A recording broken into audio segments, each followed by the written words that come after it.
the flesh is an enemy of God. Kaya teach us to be sold out dedicatedly and surrendered, our whole being, soul, spirit, and body, that we will delight to do your will according to your word and according to your promises, we will stand.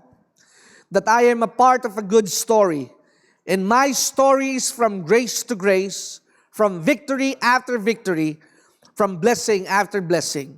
I am a part of a great work and a great future, because Christ in me is my hope and the hope of glory. Kaya Panginoon, maraming salamat. Teach us to submit. Teach us to be passionate and to be zealous. Maging masigasig, maging masipag, maging matyaga, at maging wiling-wili na ikaw ay laging sambahin, dakilain at luwalhatiin. Likhain mo sa amin ang paningin na laging nakatingin sa magagandang bagay. Hindi sa pangit na bagay, kundi sa magagandang bagay na ito'y pwedeng mangyari dito sa lupa para nang nasa langit. Guard our hearts, for out of it are issues of life. Panginoon, sa lahat ng mga taong dadalhin mo sa amin, sila'y mahawa ng pagpapala at biyaya na dumadaloy sa aming mga buhay. At sa mga taong dumaraan sa mahigpit na pagsubok, dalangin ko po na ikaw ay kanilang hanapin at lingapin, na ikaw ang Diyos na nagmamasid at nagbabantay at naghihintay ng sino mang lalapit sa iyo, ikaw ay lalapit sa Kanya. Salamat po, Ama, Banal na Espiritu, ikaw ang dakilang tagapagturo at ikaw ang dakilang tagapagpaliwanag. Maunawaan nila ang bawat letra, bawat salita na aking bibigkasin sa umagang ito. Salamat po, hindi masasayang ang 45 minuto ng pangangaral sapagkat sila ay babangon at aahon sa kalagayang hindi na katulad ng dati. Salamat po sa iyo ang lahat ng papurit parangal. Ito ang aming samod na langit sa pangalan ni Jesus. Ang lahat ng may hininga ay magsabi ng Amen! Hallelujah! Praise God! Kumusta na ang mga kabataan natin? Na kahapon sa atin hong mini quiz, Bible quiz doon sa ating group chat, nawa ay sila ay gising na at intayin po ninyo sa inyo ng mga nanalo doon sa ating Bible quiz B. Sa mga young people ng BND Revival Church Binyan, intayin nyo po ang inyong ice cream. Hallelujah! Hooray! May ice cream kayo kay Sister Aren, courtesy of our church. And we'd like to give emphasis na masaya ho ang maglingkod sa Panginoon. God will always reward us in a time or in a day of unexpected. Yung hindi mo inaasahan, yung bigla ka lamang mabibigyan, and that is awesome and that is amazing. And I hope our young people are now cheering because you might know there will be good things that might come again this coming Saturday na ang mga magiging katanungan ay tungkol sa mensahe ngayong araw ng linggo. Di ba, Brother King? So let us go on and let us go to the message. My preaching for today is entitled, Hide and Seek. Tago-taguan na maliwanag pa ang buwan. So magtago ka at ikaw ay hahanapin. So we have heard the message for today in the book of Isaiah chapter 55 as our opening text, scripture reference. Napakahalaga na tayo ay laging lumalapit sa Panginoon. God will not always show the full details of His awesomeness and His highness.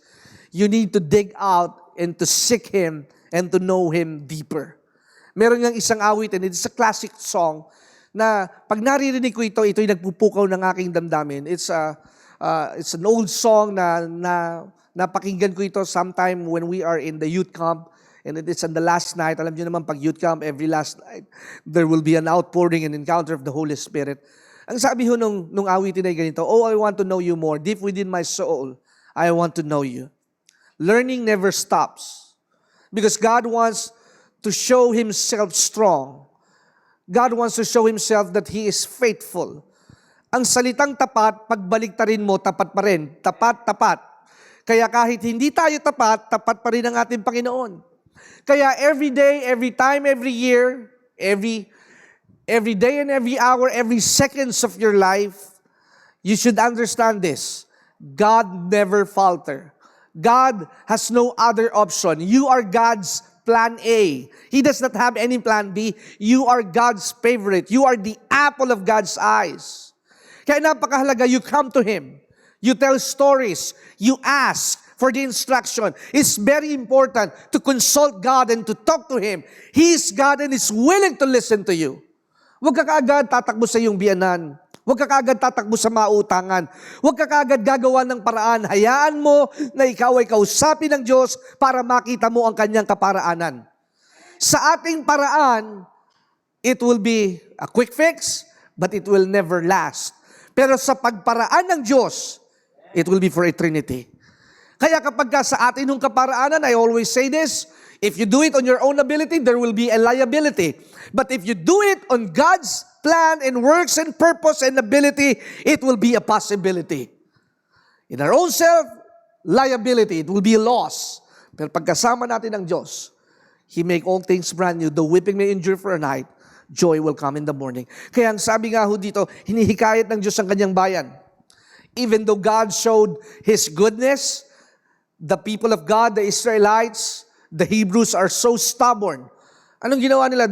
They keep on winding down at keep on going to the opposite direction. Imbis na diretso, aatras. Imbis na pakaliwa, kakanan. At talagang tinetest nila ang ating Panginoon. Even though God is in the midst, even though God is giving them clouds in the morning and light in the darkness, that He show up the light and the stars in the evening, hindi pa rin ito nakita ng mga Israelita. They forgot to remember that God parted the Red Sea, that God fed them with manna from heaven, that God healed them when they were bitten by the snake. God provided water from out of the rock. God showed a lot of miracles and stories. For the last 40 years, ang kanilang mga damit at kasuotan ay hindi nasira at hindi na luma. Imagine ninyo, 2 million population without counting women and children, 2 million strong men. Ang pinakamahirap po dito, yung sanitation. Paano ka eebak? Paano ka dudumi? 2 million! Sa isang gusali nga lang ho na walang maayos na comfort room, di ho ba ang panghi at ang baho? Pero 2 million kasama mo. Di ho ba? Pero nakita nila na ang Diyos ay kumilos ng kamangha-mangha. But still they ignore it. Ang mahirap po kasi sa mga Kristiyano, nakikita nila ang ebidensya, nakikita nila ang himala, nakikita nila ang kapangyarihan ng Diyos, but still they choose to ignore. They see the goodness of God, and yet they ignore it. Naririnig nila ang Diyos, but they ignore it. Naririnig, pero hindi nakikinig. The instructions are for your listening and understanding. The Word of God is for instruction. Naranasan nyo na bang meron sa inyong ipinabasang libro ang inyong professor nung college days and you just read it by your eyes and then you don't get the point and you don't get to understand what you're reading? The definition of velocity, the definition of polygon, hexagon, and pentagon, and the arithmetic and the geometrical shape, that you've been reading calculus and you don't get to understand it because you read it and you are not interested on it. Nakikinig, nagbabasa, pero hindi mo inilalagay ang iyong buong puwersa para maunawaan. Kaya maraming nagtatrabaho pagod kasi iniisip nila na nakakapagod ang kanilang ginagawa. Maraming nagkakasakit dahil iniisip nila na pag sila'y umidad na ng ganoon, sila'y magkakaroon na ng ganong sakit. And I thank God that my dad at the age of 72 years old, no maintenance medicine, no checkup, no operation, never been in the hospital. Because the joy of the Lord is our strength. A merry heart doeth good like a medicine. Isa hong napakagandang biyaya na wala kang minimaintain na sakit. Sapagkat ang minimaintain pagpapala, hindi sakit at karamdaman. Palakpakan natin ang ating Panginoon. Ang pagpapala ang dapat manatili. Sapagkat ang pagpapala ay naililipat, naibibigay, at nakakapagbigay ng liwanag. Sa tingin mo kaya, kapag ka ikaw ay puro daing, may tao pa kayang sasama sa'yo. Buti sana kung daing na bangus, masarap na may kasawsawang sukaya. Pero pag ikaw ay daing ng daing, ikaw ay iiwasan ng tao.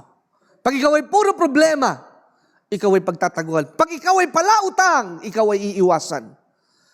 That's why you need to get out from that kind of level of mentality. Not the Mamba mentality, but the God kind mentality. Guide us, O God. When the Lord guides you, He will provide. Guide us in the way that we should prosper. Prosperity is not bad unless you use it properly. Having wealth and riches are not bad if you will be a good steward. Ang masaklap po kasi sa yamanan, if you become stingy. Ang masaklap po sa kayamanan, pinayaman ka ng Diyos, nalimutan mo yung nagturo sa iyo kung paano kaya yaman.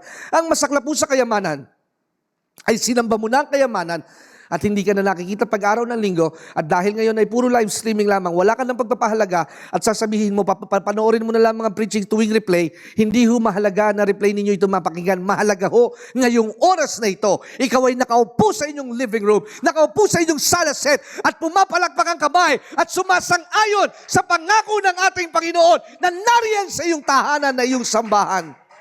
But if you will be lousy and if you will not be excited, paano ka magiging excited sa malaking pagpapala? Dito lamang sa ganitong pagkakataon na pagtuturo, ikaw ay tinatamad. Pero kung ikaw ay magiging maligaya sa mga panahon na hindi pa tayo magkadaupang palad, na nariyan ka sa inyong lugar ng kusina at nakaupo, huwag ninyo akong gagawing background sa inyong paglalaba at sa pagluluto at pagkain. Tumigil muna kayo at umupo at tangkilikin ng buong taimtim ang salita ng ating Panginoon. God needs respect. He needs to be honored. Give honor to whom honor is due. Gawin mo kaya yan pagka dumalaw si President Duterte sa bayan ng Binyan.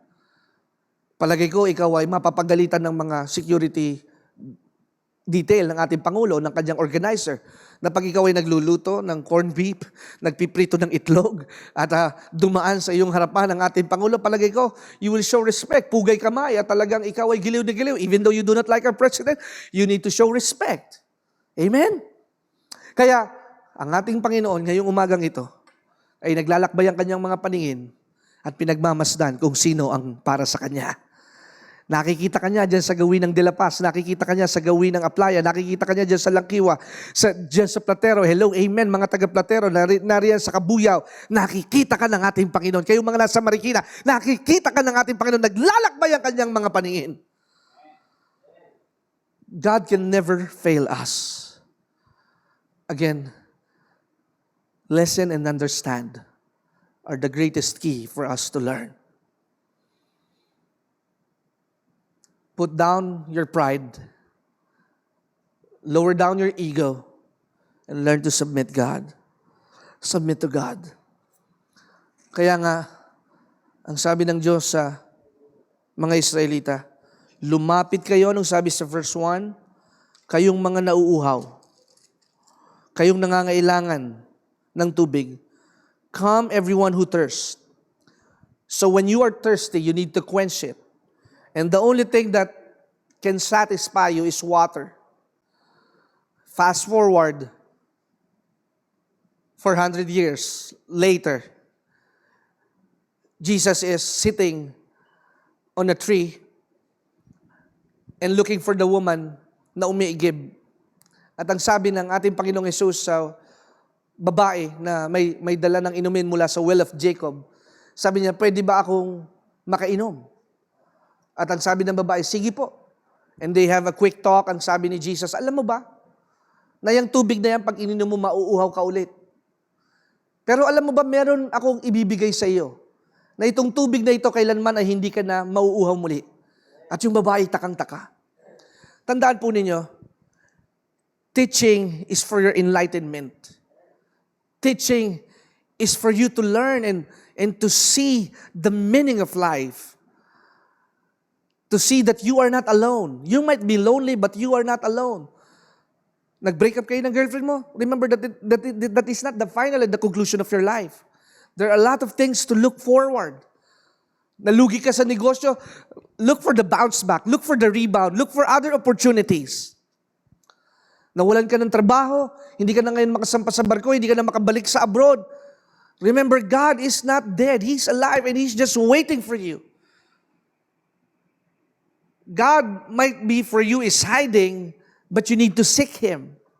Para sa iyo, akala mo tahimik ang Diyos. Para sa iyo, akala mo hindi mo nakikita ang Diyos. Hanapin mo.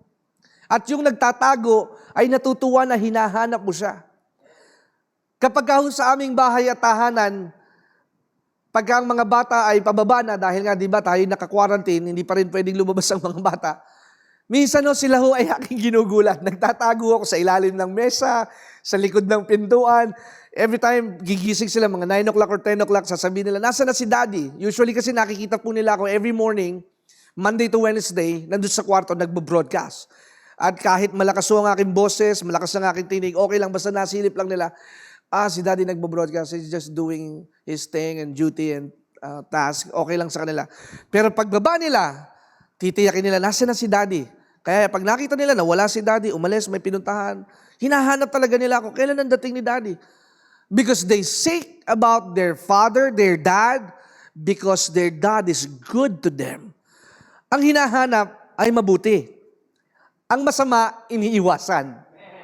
Tama po ba? So, ang anong hanapin? Mabuti. Anong dapat iwasan? Masama. Kaya nga sabi po dito, tuloy natin, bakit mo pagkakaabalahan at pagkakagastusan ang mga bagay na hindi naman katulad ng tinapay? Pagka kinain mong tinapay na gawa ng tao, magugutom ka ulit. That's why Jesus said in the New Testament that He is the bread and He is the living water. That man shall not live by bread alone, but by every word. The word is our food. The word is our truth. The word is our daily sustainment. The word is our vitamins. The word is our security. And the word is our strength. Hindi ka dapat lalampa-lampa, hindi ka dapat masakitin, hindi ka dapat sipunin, hindi ka dapat ninenervyos sa COVID-19. Because when fear enters in your life, you give opportunity to the devil. When fear enters into your heart, you become scared. And your immune system goes down. Kaya mas maraming nagkakasakit, hindi dahil sa COVID-19, dahil sa nervyos. And a lot of banks are calling me. Mga 3 bangko na tumawag sa akin at ang sabi nila, Pastor Kenneth, ang tawag nila sa akin, or Mr. Kenneth, at sabi nila, gusto niyo ho ba ng insurance para sa COVID-19? At binigyan ako ng mga proposal at talagang they're on the run to ask people to have insurance. Alam niyo ba na ang insurance sa 100 na nag-avail ng insurance, 2 lamang yung pwedeng makakuha ng kanilang claim sa insurance because the rest, insurance is a good business. 98 of those who are paying premium will not get anything. Pero doon sa 2, kaya di ba pag bumili ka ng bagong sasakyan, automatic kailangan i-insured because they want to make sure ano man ang mangyari sa'yo, ikaw ay makakabayad at hindi mo tatakbuhan ang iyong obligasyon. Pero sabi ko nga sa aking sarili, bakit ako kukuha ng insurance para sa COVID-19? Pastor, mas maganda ito, habang bata ka pa, mas malaki ang iyong makukuha. You'll get more than 1 million pag nagkasakit ka. Aanhin ko ang 1 million na may sakit ako. Hello? Aanhin ko ang 1 million na nakakonfine ako kahit na ano pang pinakamamahaling ospital. Ang gusto ko ako'y malakas, malusog at pinagpala, nagbibigay, hindi tumatanggap at nararanasan ng katapatan ng ating Panginoon. What's the use of 1 million if you're sick? What's the use of 1 million if you're dying?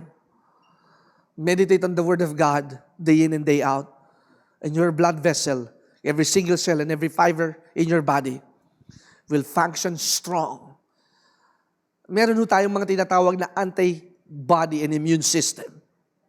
There was a blood cells in our body that's called laminin. Laminin is a strong, endured part of the blood vessel that will resist every sickness that will come to you. Kaya ang gagawin nitong laminin, it will boost up para i-destroy yung mga weak cells, para i-destroy yung mga bagay na sumisira sa iyong katawan at mga bagay na magkukos ng iyong sickness and disease. Itong laminin na ito is like a cross sign na magre-resist sa lahat ng mga bagay na makakapagpahina sa iyo. Huwag mong isiping matanda ka na. Huwag mong isipin na ikaw ay wala ng pakinabang. Huwag mong isipin na ikaw ay lipas na ang panahon. Isipin mo na ikaw ay malakas sapagkat ang kalakasan mo ay nasa ating Panginoon. Ang kalakasan mo ay nasa pangako ng ating Panginoon. Hallelujah! God's Word is our strength. Kaya kapag iniisip mo na lalagnatin ka. Pag inisip mo, sinong nakasalamuha mo, yun lagi ang mangyayari sa iyo. Kung ano ang aking kinakatakutan yun na nangyari sa akin, ang sabi ni Job. Living water. Jesus said to the Samaritan woman, The living water is the thing that you need to drink. Because I am the living water. Those who drink after me will never be thirsty anymore. Kayong mga nauuhaw, lumapit kayo sa ating Panginoon. Kayong mga walang pera, ay lumapit. He has no money, come buy and eat. Come buy wine and milk without money and without a price. Kayong mga walang pera, kayong mga bigo, kayong mga nasalanta at inaapi, lumapit kayo sa ating Panginoon. For you, God might be hiding. But remember this. Remember this. Number one, you need to do this. Itong dapat mong gawin para makita mo ng lubusan ng ating Panginoon. Number one, seek God intentionally, not occasionally. Intentionally. Pag sinabing intent, yun ang naisin mo. Kailangan mo lamang ba ang Diyos dahil may utang ka? Kailangan mo lamang ba ang Diyos dahil nakadimanda ka? Kailangan mo lamang ba ang Diyos dahil ikaw ay may sakit? Kailangan mo lamang ba ang Diyos dahil mamamatay ka na? Seek God intentionally, not just occasionally. Kailangan mo lamang ba ang Diyos dahil takot kang mamatay? Kailanganin mo ang Diyos, hindi dahil sa sitwasyon mo ngayon. Kailangan mo ang Diyos dahil hindi mo kayang mabuhay na wala ang ating Panginoon. Hello? Seek intentionally. Number two, heart always matters. Puso. The rate and chances ng mga nagkakasakit sa puso, ang mga taong may mga sama ng loob at laging magagalitin. Tingnan mo ang iyong katabi, wag mo tingnan ang iyong misis, tingnan mo ang iyong katabi, at tingnan mo lamang siya, at huwag ka na magsalita, baka magkasala ka pa. Heart always matters. Remember, your spouse cannot be like you. You're two different person. That's why being a two different person, you need to work continuously and be good, intending that Jesus should be the center of the house. Pinagpapala ng Diyos. Alam sabi sa Proverbs chapter 3 verse 33, pinagpapala ng Diyos ang tahanan ng matuwid. Matuwid. So, ang tahanan ay magiging maunlad kung ito ay may katwiran. At anong katwiran? Nagmamahal sa katotohanan. At anong katotohanan? Si Kristo lamang ang ating kailangan. Si Kristo ang magbibigay sa atin ng magandang buhay. Si Kristo ang ating kapayapaan. He is the Prince of Peace. And then number 3, never lack zealousness. Be devoted, active, and diligent. Ang zealousness ang ibig sabihin, you are totally convinced, fully convinced, na naniniwala ka na kahit nagtitiis ka pa rin ngayon,